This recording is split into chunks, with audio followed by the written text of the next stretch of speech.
Hi guys, it's actually 9:15 here.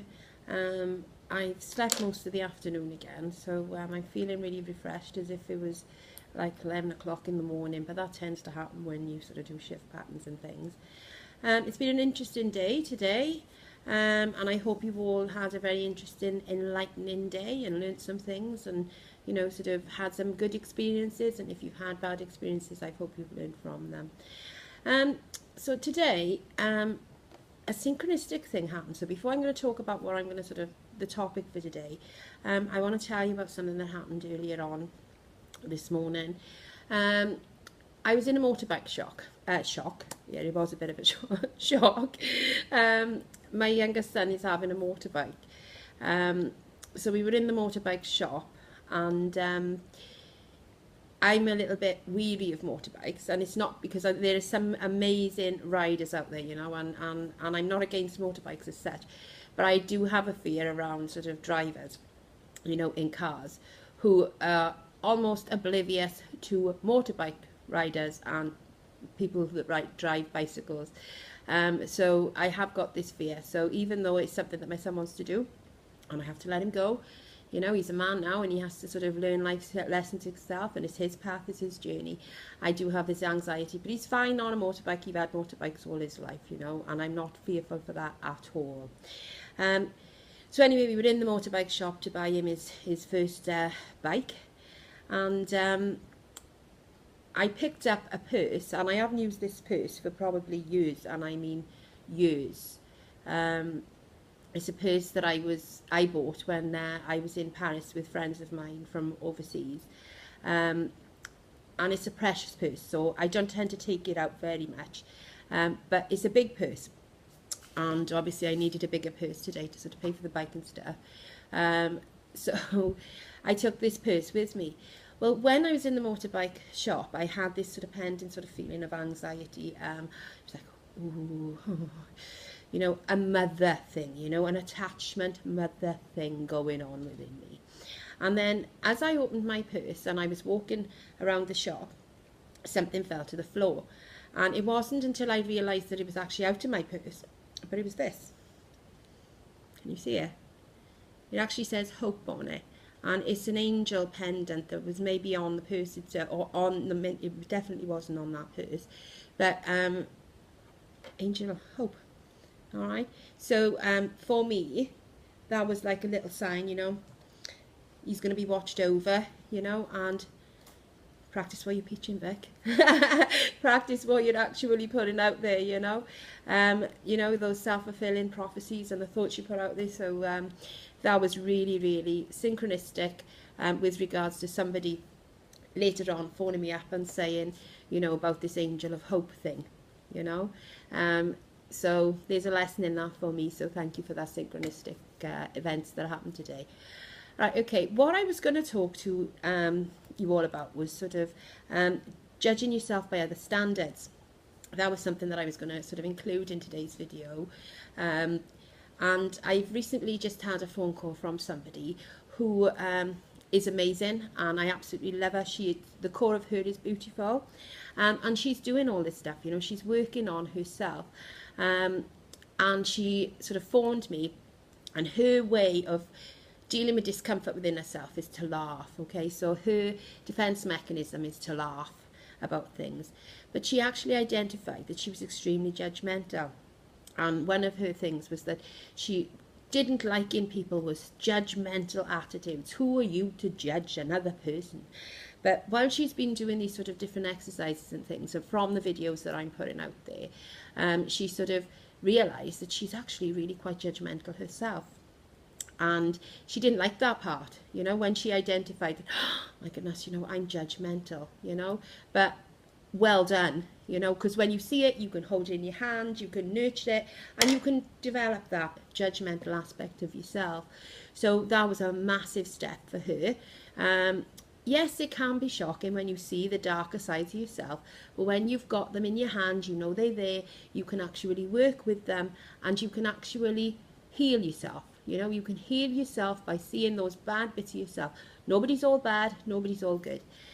So well done for actually seeing that in yourself, And she made an interesting comment, and I want to include this because I think it's going to be really important for somebody else. She said she couldn't get over how, you know, she's seeing things very differently now, and how she's sort of talking to herself, and, you know, how she talks to others. She's very conscious, okay? So what was unconscious is becoming conscious for her now. But when it's conscious, you can deal with it, you can work with it, and you can polish it, and you can shine it out, you know? You really can.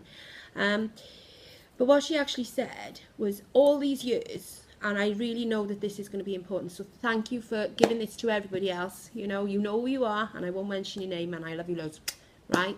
But I really need to include what she actually said. All these years, you know, she will go and have her hair done, she'll go and have a makeover, she'll go and have her nails done, she'll sort of do X, Y, and Z on the outside of herself, you know. But from doing this stuff, she actually realised that she is starting to love the inside of who she is, you know, and learning to sort of really polish up and make that inside become beautiful. So that was a really, really wonderful statement that she made earlier, and a recognition for herself, and I really think that's going to be beneficial to somebody out there as well, because, you know, self-awareness, inner beauty, is about loving yourself. So even though she found this very judgmental aspect in herself, and she saw it for the first time, which really did shock her, she's got it now. She sees it now, and she can literally work with that, you know, and be aware of her sort of judgmental things that she will do, and she will sort of state, you know, like she said, who is she to judge, you know. So well done for that. That was an amazing, massive step for this particular lady, and thank you for sharing that sort of thought about, you know, how you were actually starting to love yourself. You know, it's working on the inside, and it's almost like as if you go into the hairdressers, you're having a makeover, you're having your eyebrows done, you know, all the lovely outside things you do for your outside body, you're doing for the inside of you, the core of you, and you're polishing it up, and you will shine. So well done for that. I'm really, really, really so proud of you, you know, and you should be proud of yourself too. But I know you are. I know you are, for what you've achieved. So well done. Right, okay, so sticking on that theme, which is, again, I had made the decision to sort of look at judging yourself, judging people by your own standards. That was what I was going to aim to talk about today. So when that call just came, it just confirmed that that's what I need to focus on as well. So judging other people by your standards. Okay, we all have standards, okay? We all have ideas of what it should be, okay? We all have ideas of how clean our house should be, how people should behave, okay? And that can go in loads of different areas, but, you know, so you're judging people by your standards. So just be mindful, really, you know? And I'm going to use the house cleaning thing. I know some people will say that I'm a bit OCD, you know. There are other people that think that I'm a messy sod, you know, and I will leave stuff everywhere. And if I'm really busy and I'm completely honest, I can swing for the two. You know, sometimes I will be sort of really, I can't stick this clutter around me, and I'll have a real good sort out. And there's other times where I'm very laid back about sort of cleanliness, you know. Cleaning is one thing, but tidiness is another. All right, so yes, okay, you can have your standards, but try not to judge other people by theirs, you know, and what you actually think about a particular person, because they don't fit by your standards. There are certain laws in life, okay? You don't verbally abuse people, you don't verbally physically hurt people, you know, you don't go out and hurt another human being. That is just non-acceptable across society, full stop. When you're really hurting somebody else, you're really hurting the core of who you are anyway. But there are certain things that are not acceptable. You know, it is not nice to do X, Y, and Z. But judging people by your standards, okay, is something that needs to be looked at with a lot of people, you know. And I can give an example to a wonderful lady I knew a long time ago, who her idea of cleanliness was having complete and utter clutter around her. She had no level where she saw cleanliness as being important in her world. Okay, now I could make that decision. I could stop going there and having a cup of coffee and sort of spending time with this lovely, lovely human being, who is a lovely human being. I really do, you know, adore her. She is a lovely human being. Or, okay, I could see past my standard of how she was living and be in her world, because spending time with her was more important than my idea of what her house should be like. You know, although I did threaten a few times, you know, years ago, as in, you're gonna come on one day and I'm gonna just literally have a skip in you. You know, who was I to judge her cleanliness? You know, who was I to judge her standard of living? Okay, yes, there's cleanliness, and then there is cleanliness where there could be diseases and it's really, really bad for your health, you know, but be aware of your own standards. And I know I'm using the cleaning side of things as an example here, but that could come across everything, you know, your own sort of driving, your standard of level of road rage, you know.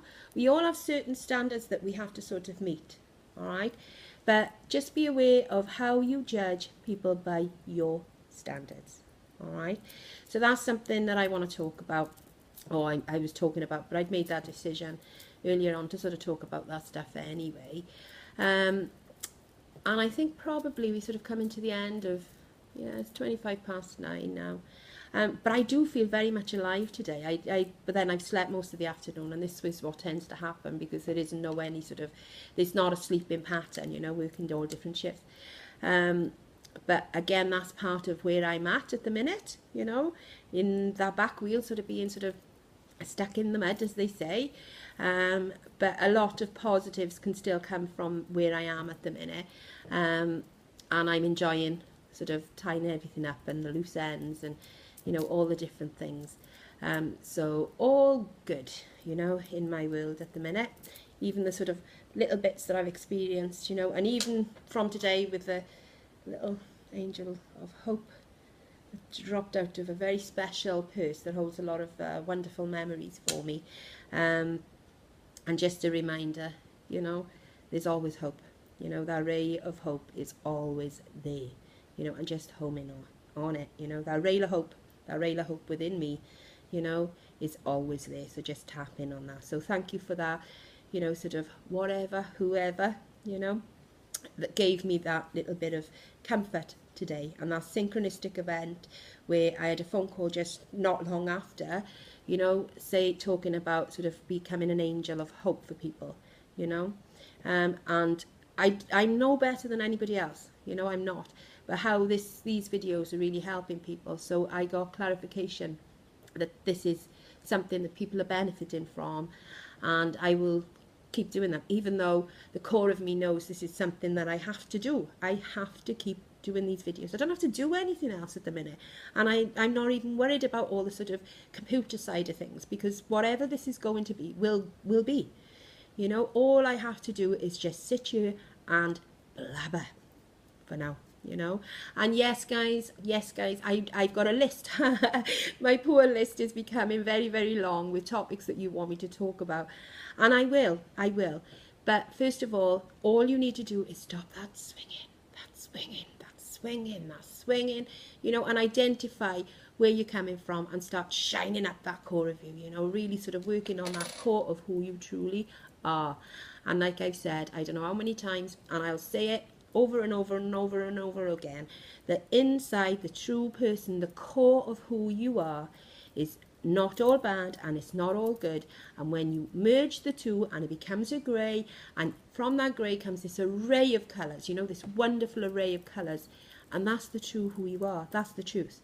And in that place is where you find all this wonderful, out of this world ability to just trust that inner core, that inner compass, that inner knowing. Because, you know, wherever it is coming from, whoever it is coming from, because I will not get into religious debates, I will not get into what my beliefs are, because all that's irrelevant. But you will see, okay, you will see when you start working on the inner core of you and loving yourself from inside out. Right then, guys,